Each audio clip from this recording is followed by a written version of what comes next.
giving you years of encouragement, motivation, and inspiration. This is The Journey with James. Hey everybody, I'm James, and this is the Journey with James podcast. I thank you guys for joining me today, whether you're watching or listening, whether it's morning, night, noon, or whatever. I thank you so much for taking the time to listen to this podcast. You didn't have to do it. I do want to share some things with you guys. For some of you may know that I've been doing the Journey with James a series for quite a while, for some years now. And one of the things that I always want to do with the Journey with James is take you on a journey of my life and to be as transparent as possible about some of the things that's happened in my life. And the hopes is that it would encourage, motivate, and inspire you in your life, whether it's something that I've gone through that might have been not the best thing. However, it may help you because I've been through it and I can share some things, or maybe something good that I can share, because I believe that we should always uplift one another and celebrate each other. Our wins, both big, small, doesn't matter. A win is a win. And so I think those things are so important when it comes to matriculating through life and dealing with people and journeying together. Because I always say this, why not journey with each other? Why not uplift? Why not encourage? Why not inspire someone in their walk of life? Because, hey, we're in this life together. Why not help each other? I think it's so important. So for a few months, you guys have not heard from me, the ones who listen on a consistent basis. I have not, and I will admit to you, I have not been consistent in this journey as far as putting these podcasts out. I will say it's not that I have forgot about it or I didn't want to do it. I kind of battled with it a little bit. I have actually recorded 2 other podcasts that I have not, actually 3 others that I have not posted as of yet. I may post it later on down the line. I don't know. I just didn't feel compelled to do so. I don't know what was going on in this season, but you know what? Now as I talk about it, I think what I'm discussing today may tie into why I kind of held back on some things. Because the reality is I had been going through some things this year. From the beginning of the year to now, I seemed to I couldn't get out of the rut that I was in. Just depressed, down, just constantly thinking about things that I cannot change, thinking about, I coulda, shoulda, woulda, or what if I would have did this differently, it would have turned out better, different things like that. I mean, so many things just plagued my mind. And another thing, I dealt with a lot of not sleeping. I would be so tired, but yet I would lay down and toss and turn. And then I end up finding something to entertain me. So I'll watch TV or I'll scroll on social media and find some comedy, something to laugh at or something like that. Anything that will help me. And I would eventually fall asleep, but eventually could be hours afterwards. And by that time I wake up, I done got maybe 3 hours of sleep, and now I have to go to work. And so that was a cycle for some months. Earlier this year, I had the opportunity to get away and to go to Chicago for various reasons. Some I thought were really good. I had a good time, but one of 2 main reasons, I should say, one of those reasons was to meet my cousin that I had never met before. We had connected on 23andMe some years prior, about 4 years prior. We had been talking ever since and connected, actually longer than that. We had talked and connected over the internet and social media for a while, exchanged phone numbers, and we got really close. So he's my cousin, but he's also a close friend of mine. And we had the opportunity to finally meet because he settled down. He was an international basketball star. And so it was hard to connect because he's always, he was always out of the country or whatever, but it was so good to finally connect with him in Chicago. So I am so happy about that, that I got a chance to meet him. But it seemed like when I got home, some weeks later, my birthday was there. I got really sick on my birthday, like literally sick on my entire birthday, and I was out for a few days. And it just seemed like it was a trickle-down effect right there. Just things is going on, things in the past that I'm still trying to get into a good place. Still, as a divorcee, I think I said that right, somebody who's divorced, it's still that period of trying to deal with what life is now, and try to settle in and get adjusted to what life is now. and still trying to get some things done that need to be done that hasn't been done yet. And it's just like, it's so frustrating. It's so just like, I was tired. And I got into a place where I wasn't myself. People are so used to seeing me uplift and motivate and all that kind of stuff and being chipper. And they call me the little comedian because I always got them laughing and different things like that. And it's just like, I did those things in some aspects, but some people really noticed that I wasn't really myself. And some people have actually came, especially my close people in my life, close friends and family, like, okay, what's going on with you? What's really going on? And I couldn't really describe it, to be honest with you. I had some words. I knew some things I was going through. I could communicate that, but it was still something that was like just shoving me. I didn't know what was going on. And then I would have some issues with I guess my health that I didn't understand. I'm thinking it's just me and it go away, because one thing I could tell you is that I do not like hospitals. I don't like going to doctors. I don't know. They say a lot of men don't like doing that, and if that's true, I am definitely one of them. I don't like doing all that stuff, and I feel like it just gives me an eerie feeling. I mean, even to go visit people in the hospital, of course I would do it for my loved ones. Of course I would, but it always gives me an eerie feeling, and even nursing homes and stuff like that. Like, it gives me a feeling I can't describe it. It's something that I have to adjust to, something that I have to be comfortable with. And it's okay if you're not comfortable, but I will say that I will never not go and speak to someone in a nursing home. I will never not go to a hospital to see a loved one or whatever. I'm not saying that. I'm just saying it always makes me kind of sad, I guess you could say. And so going to the hospital, especially for myself, was like a no-go. But I'm going to share a story with you that I realize it all connects. I feel like it all connects. And I say that because I'm feeling my best ever. Yes, I got things going on in my life. Yes, there are things that I'm not happy about and I would like to change, and I want to find joy in that. But overall, I'm content and I'm at peace and I feel my best. Like, I feel healthy. I feel rejuvenated. I don't feel tired all the time. And I believe that I'm feeling that way now because of what I found that I was diagnosed with. I realized that it all connected to that. That's what I feel. That's just my opinion, because I feel great now. But I'm going to share this with you. On October the 4th, I believe it was. It's the first Sunday in the month. If I got that date wrong, please forgive me. As a matter of fact, let me check just to make sure I got that date correct. I kind of got to a point where I told you I was having different things going on that was not normal, I could say. It was not the norm, but I'm thinking it's just me, it'll go away and all this kind of stuff. And so for months, ever since the beginning of the year, I had been going through this and me just being hard-headed. I've been told to go to the doctor and everything, constantly going to the bathroom was one of it, losing a lot of weight rapidly, and feeling tired all the time, just groggy, sometimes irritable. Like, it's just a lot of things. Like, why am I like this? And this Sunday, it was actually Sunday, October the 5th, not the 4th. Sunday, October the 5th is when I had enough. I woke up and I was still feeling just like, okay, what is going on? And I would get on the scale because I noticed I was losing a lot of weight. And yeah, okay, my goal was to lose some weight anyway, but I wasn't on a plan to do that. Like, it wasn't intentional. It was falling off itself. And I was like, okay, that's cool.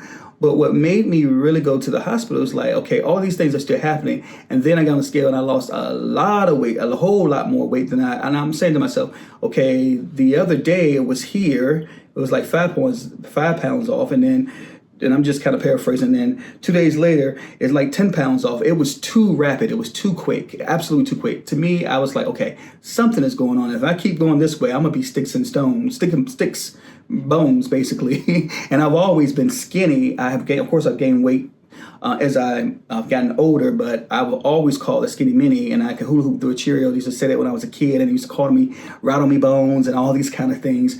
But I was never that skinny in my late 20s. I've gained weight, and I never could get back to that at 120 and 130. And I kind of didn't want to get there anyway. But with that said, if I didn't do something about this because it was rapid, I felt like I was going to get to that point.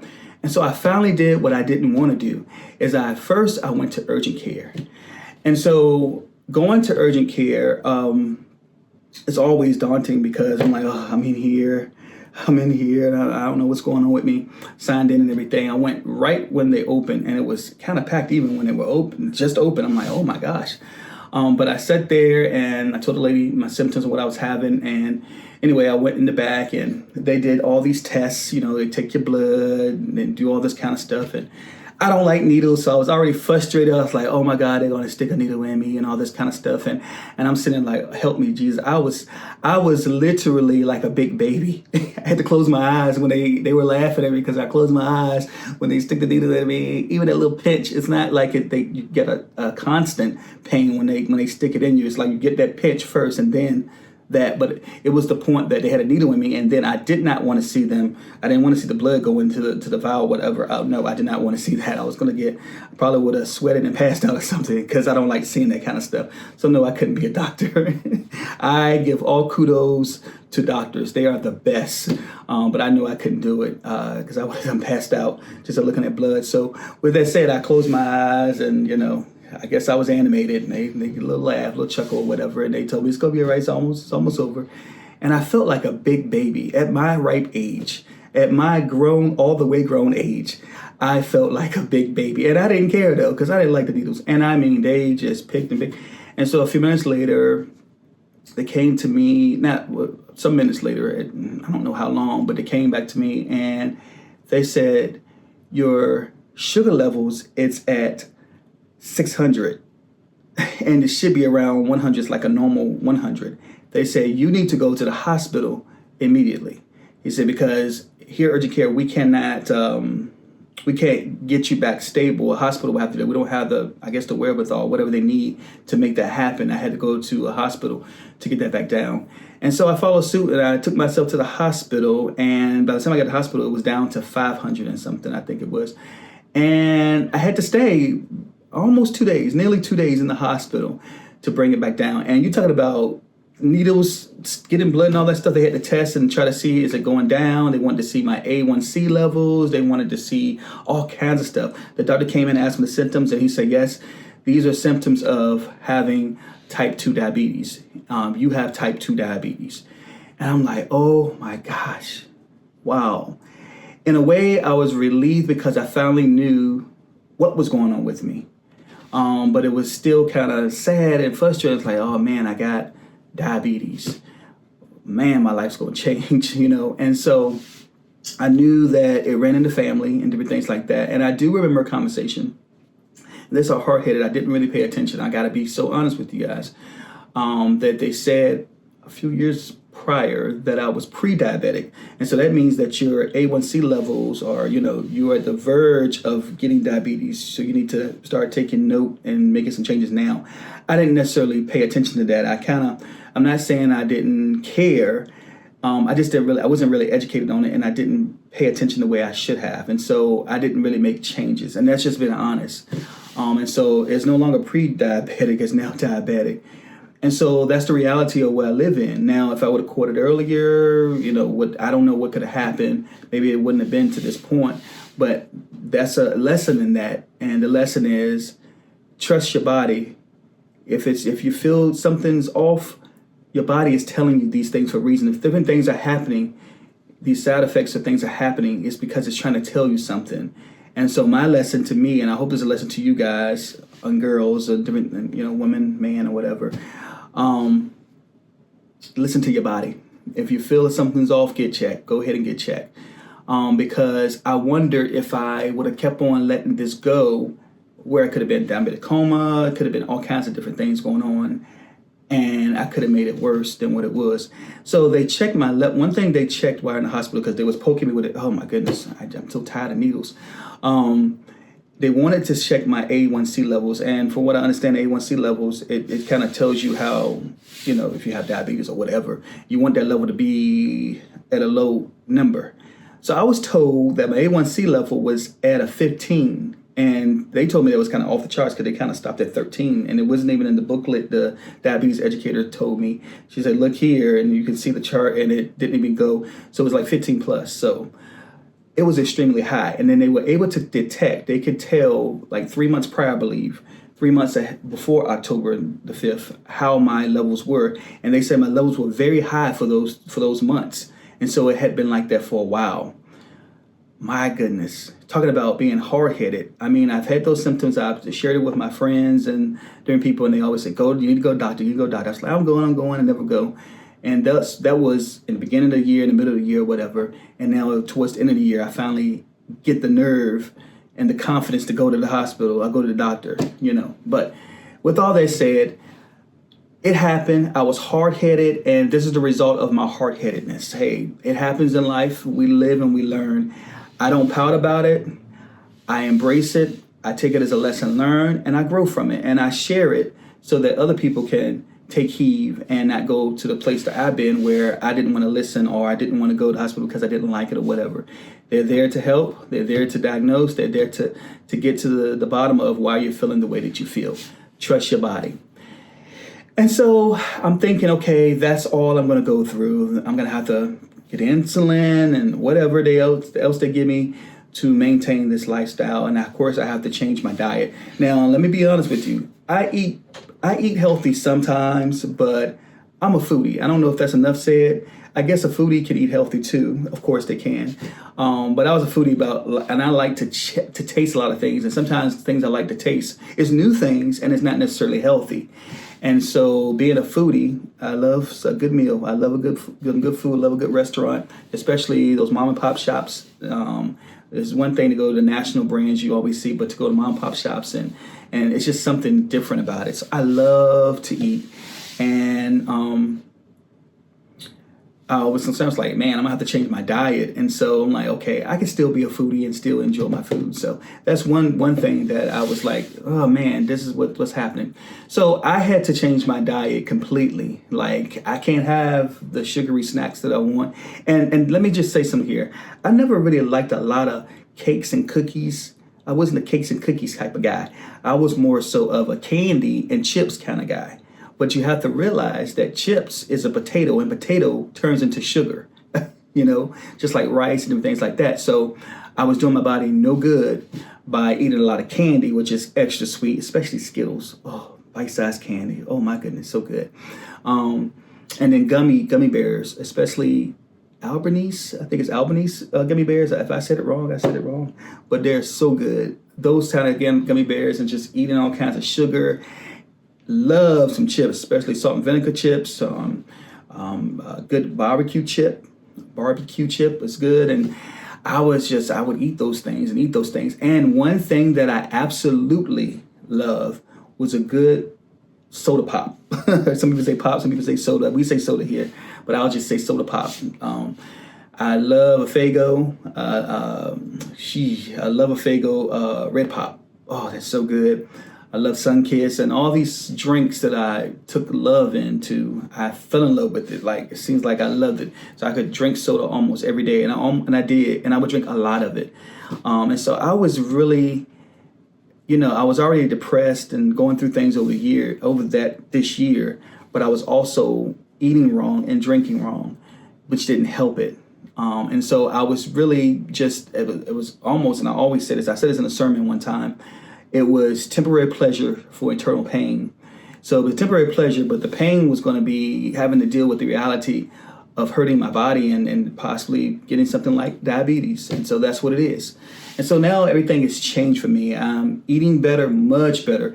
I gained some more weight, but I gained some weight back, but I also lost some weight. So it's not back to where it was. I actually am 30 pounds down than where I was back in October, before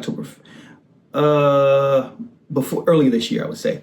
And so I'm at a good weight, going to lose a little bit more, and I'm maintaining what I have, and I'm eating better. And I'm going to tell you something. I actually, making these changes, I'm actually enjoying it. I'm enjoying a good salmon.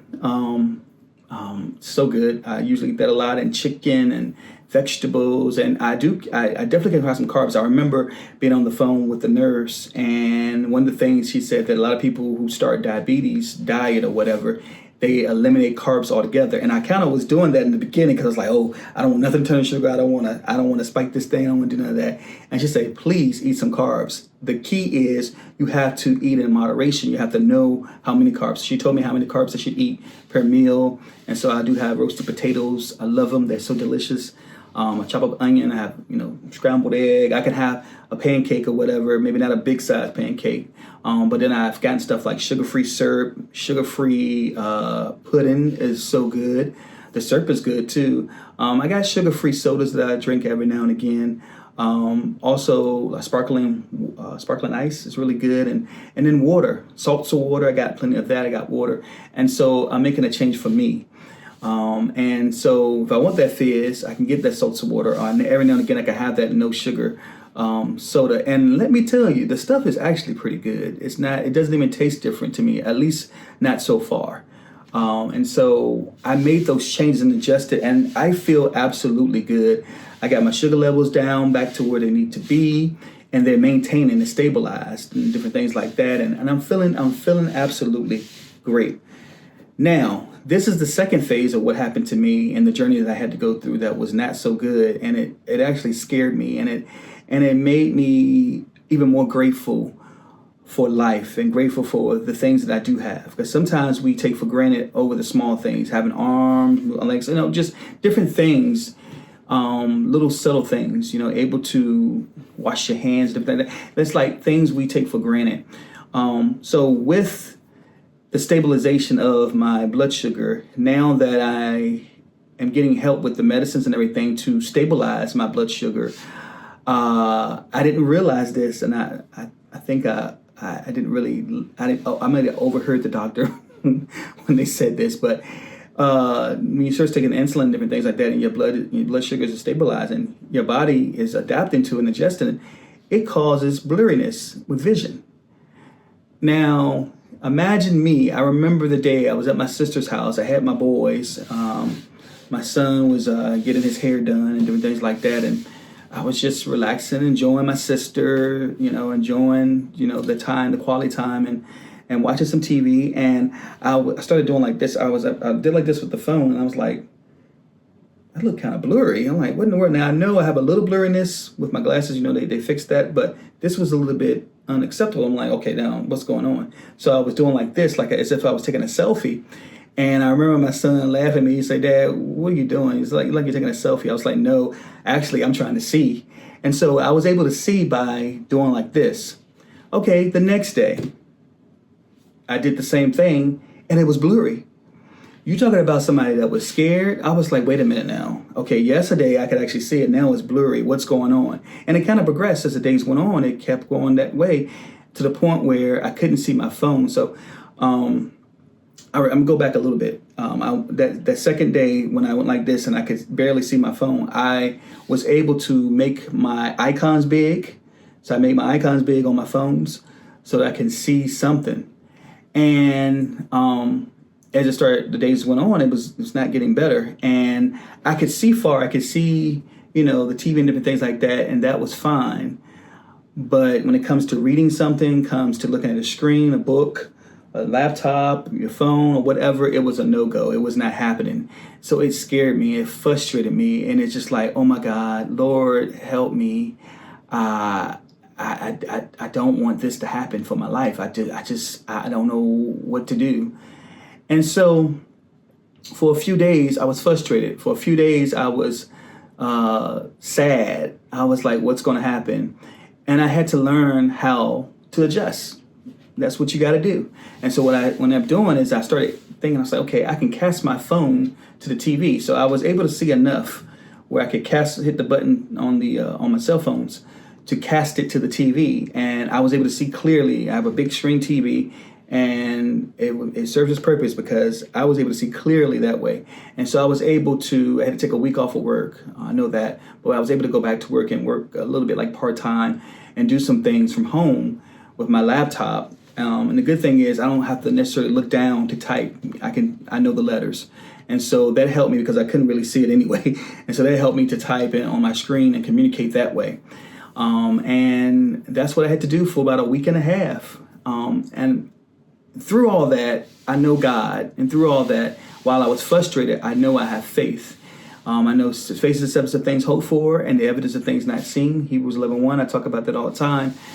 And I know that there was a moment that I had to activate my faith. So I became comfortable. Like, it was frustrating, but I was like, I have to let this go and give it to God. They told me that, because I went back to urgent care because I wanted to know.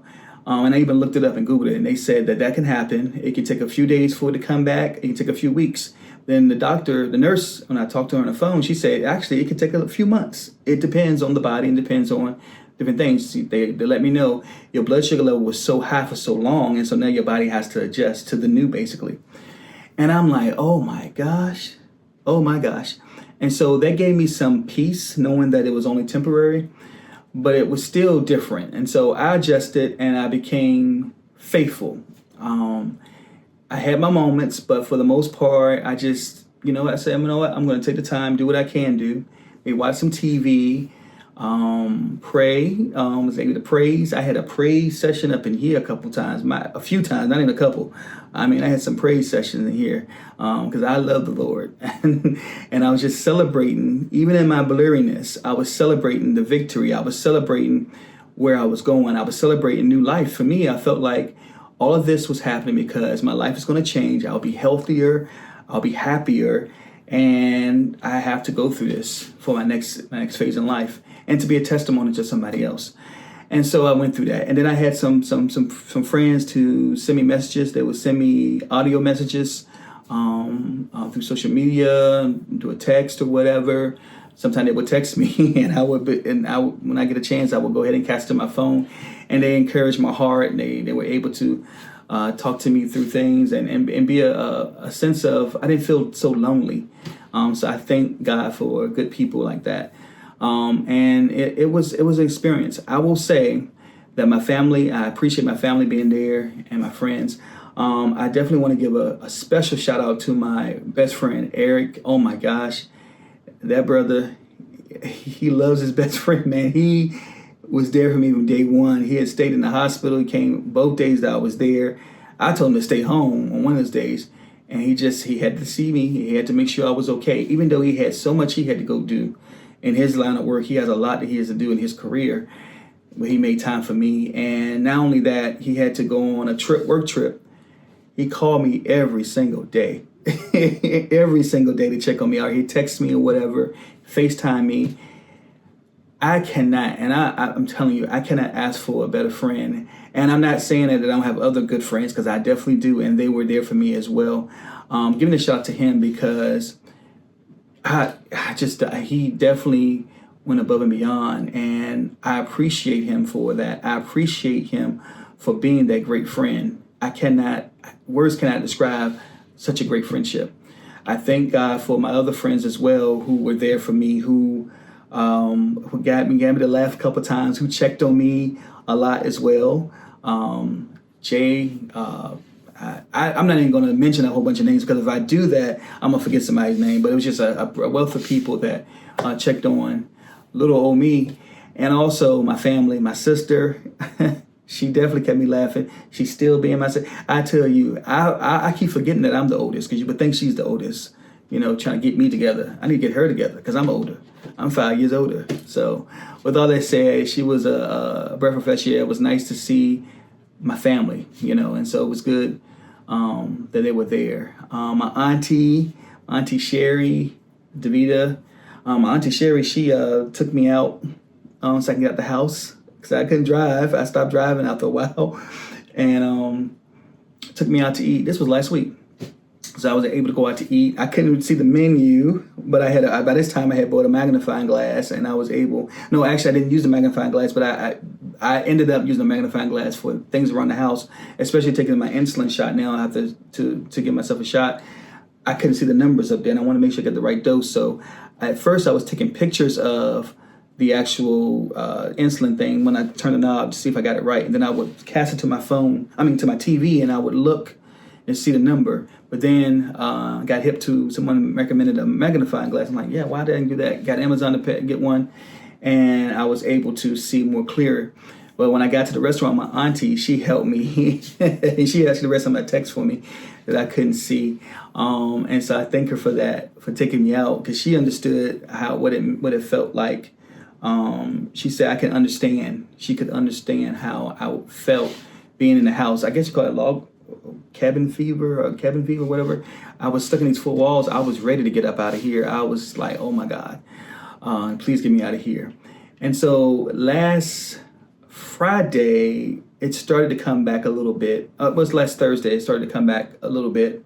And then Friday got a little better. But by Saturday morning, it was completely gone. And when I tell you, last Saturday just passed, when I tell you I praise God, I was so happy. I was so happy that was gone. And so that's the story I wanted to share, because it was a time for me. Oh, and I want to share this too, to add on to it, something a little funny. I had to go to that doctor just yesterday. And mind you now, my eyesight is back, and so I'm feeling okay. And I'm knowing that they probably upped my medicine and my glasses, because I do wear glasses for like to see like that. They say I have 20/20 vision, but when I'm like this, I need to have some kind of glasses, reading glasses or whatever. And they said they probably have to just get a little bit of medicine. But they wanted to do some examinations of my eyes and everything. With diabetes, you got to be careful with your eyes, feet, and all that kind of stuff. And so they want to make sure there's no damage, no bleeding in the back of my eye, different things like that. And so they put these drops in my eye. Now, I didn't get a warning. I don't recall getting a warning that my eyes can go blurry. Well, my eyes went blurry. I remember she said, okay, you go sit in the waiting room, and we started to put the drops in my eye. It was 2 types of drops. And then it's okay, we're gonna sit you in the waiting room, and then someone's gonna come get you to take pictures of your eye or whatever. I'm sitting down, and they got this TV up, and it's HD TV. And I'm looking, and then the HG and the TV and the logo in the lower left-hand corner, right-hand corner, it started looking like doubles, like it blurry was starting. It was starting to get blurry, and I was like, oh, I hope this is not happening to me. And so I looked down at my phone, and it was definitely more blurrier than it was even when I had that 1.5 weeks of dealing with blurriness. It was like, wow. And I immediately got scared. I was like, oh my God. I panicked. And I immediately said, I asked somebody, I was like, does this supposed to mean that my eyes get blurry? And it does get blurry a little bit when you go get the eye exam. But because I went through so much that week and a half, I was not having it. I did not want to go through that again. I was like, we ain't doing this. And they were nice about it. And they said it can. I do remember her saying something about don't look in the sunlight for up to 4 hours or something like that. But I never heard about the blurriness. But they said it could take up to 4 hours. It would temper away. It would temper off. And don't worry. But they said that, right? So when the lady came to get me to get the pictures, I asked her the same thing. So she's like, yeah, it could take up to 4 hours. She said, but it could be longer. Oh, I did not want to hear the word it could be longer. I panicked. I was like, oh, no, I can't take this. I said, I just don't want to go through that anymore. And so then when I finally saw the eye doctor, you go through this process, I asked the same question. And she said the same thing. And so I was able to get home. Actually, they should have suggested, and they may have, and I just didn't catch it, that I come with someone so somebody could take me home. But I was able to see enough. I put my sunglasses on. I was able to get home. Yeah, it was cool. And I could see the speedometer. So when I got home, it cleared up. But that just goes to show that, when something like that happens to you, you definitely don't want it to happen again. And so my thing is I want to do everything I can to be healthy, to be whole, to do what I got to do so I don't end up back in the hospital. I don't end up with something else. I end up, struggling and feeling sad for myself and being out for almost a month, in and out of work and different things like that, because it's not a good feeling, and it feels good that I feel good.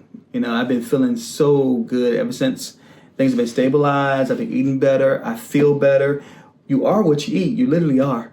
You definitely are what you eat on a constant basis. It's good to have some things in moderation. And I'm not saying I can't have some things in moderation. This is how I was told. I can enjoy some foods. If I'm at a cookout, just get a little bit of everything, just a little bit. So I still can enjoy it, just a little bit, But predominantly, I need to eat healthy almost every day. I need to eat healthy. Ain't no almost, but I need to eat healthy for the majority of my time. And those moments when I can have a little splurge or whatever, I can check my levels. I do wear a little thing on my arm where it can detect, it can keep a steady flow of my blood sugar. and I can just look at the app and see where it is. And I like that versus picking your finger, because that's another thing. I don't want to pick my finger. I don't like any kind of thing as it is. And it's bad enough I got to put the insulin in me, but it's not as bad. I've gotten used to that. But the thing on my arm, it can detect when it gets too high, too low, to give me a warning if it's too low. I know what to do if it's blood sugar too low, and I know what to do when it gets too high. So with that said, I can gauge when I go out to eat with things like that. I've been out to eat twice since I've been better. Best friend Eric took me out to eat. Of course, my auntie, I told you that. And I made some good choices, ate some good food, and it didn't spike. I mean, your blood sugar level kind of spikes a little bit after you eat or whatever, because it has to digest and all that kind of stuff. Your body has to digest and all that kind of stuff. But it didn't go into a level that was extremely high. I've been in the hundreds and the range and a little bit below, and so I am so thankful. One time it went way like 250, and I remember I had for breakfast, I had a little bit of juice, had a pancake and sausage and eggs, and I believe it's the pancake and the juice that spiked that thing. And so I said, no. So the good thing is there are ways to live with diabetes and live manageably and still enjoy yourself, but also you can gauge what works and what doesn't work. So for me, I can't have juice and pancake. Just ain't gonna happen. Too much. So I learned that quick, and I was able to adjust. But it's manageable. So I take what it is now, and I know that this can be reversed. I can come out of this, and I am going to come out of this, because I believe God, and I believe in not only believing in God, but also doing the work as well. Because faith is one thing, but also working while being faithful, knowing it's going to work out, but you got to do your part too. So I can't say, Lord, do this and that, and then I'm doing everything against what I need to do, damaging my body. And we know the body is a temple. And then we need to take care of that temple. And so that's where I'm at. I'm going to take care of myself. And I hope that you guys will take care of yourself. And I hope that this message has blessed you, encouraged your heart. If you're dealing with this, with diabetes, know that you are not alone. I'm on that journey now. That's a part of my journey with the Journey with James. And that we can live a normal life, really. We just got to watch what we eat. And we got to do what the doctor says and follow what we need to follow. Don't be hard-headed. I can tell you now, I'm not going to be hard-headed. I'm not going to do it, because I know what it feels like to be miserable. I was miserable this last month, not being able to see properly, couldn't do things for myself as much, and couldn't drive after a certain point. Couldn't work some of the time. It was just like, it was a lot. But I'm very thankful. I'm thankful for a job that prays for me and has really, really, really, people have really prayed for me, and I thank them for that. I thank for just community. It's so important that we all uplift. This is one reason that we should uplift each other, because we can be down. We can go through health situations, and we need that extra encouragement to get through. And so I don't know what I would do without the encouragement that I've had over this month. October has been interesting, so I'm ready. I am ready for November. Let me tell you, I am ready. Let me say it again. I am ready for November, and I'm ready for Thanksgiving, because I'm gonna have a little bit of everything. I'm gonna tell you that right now. Hey guys, I hope you guys are okay. And even if you don't have diabetes and you got some other things going on, or you're having some things that you're noticing that may not be normal with your body, please, please, please let this be a warning, I guess, to you that you just need to get checked. It may not be nothing, but at least if you're feeling something, your body's telling you something, go for it. If it's not normal, go for it by going to the doctor. Go to that doctor. Go see what's going on. So if there is something, you can start to work on what we need to do to get you back healthy. I'm glad I went when I went, because I can still be right now dealing with it and not going anywhere, because I was hard-headed. But hard-headed no more. I'm telling you that right now. So I'm thankful for the weight loss. It's kind of bittersweet. It happened for the wrong reason, but I'm glad for it, because I've been wanting to, and now I can maintain it by eating healthier for sure. And then exercising. I'm doing that as well, and I think that's so important. And I know this exercise is very good for diabetes. It's very good for regulating blood sugar. I know, because I've seen it just watching the meter and different things like that. So, okay, I think I said enough. I'm back, so you can see more Journey with James coming up. I may share those other podcasts. One of them was about depression. I was so real. I said I don't have any joy. That was a few months ago. I said I had no joy. I let one friend listen to it, maybe two, I think. And I never posted. They wanted me to post it, and they said it's very transparent. I think people need it. But I'm saying now, we all been there. We've all been depressed. We've all had things going on. And let me tell you, this too shall pass and that you will get through it. But I need you to hold on. There are people that love you and that care. Hold on. Be strong. Reach out to someone if you have to reach out. Don't feel like you are a burden. Don't feel like you cannot talk to anybody, because somebody loves you, and that's for sure. So please keep that in mind. I may post that later. I may post that situation. I may post the other one where I actually went out of town for a few days just to get away and try to refresh. Well, I couldn't really refresh because I still was having the same symptoms. I was still miserable. I was trying to figure out other ways to get better besides going to the doctor. Crazy, isn't it?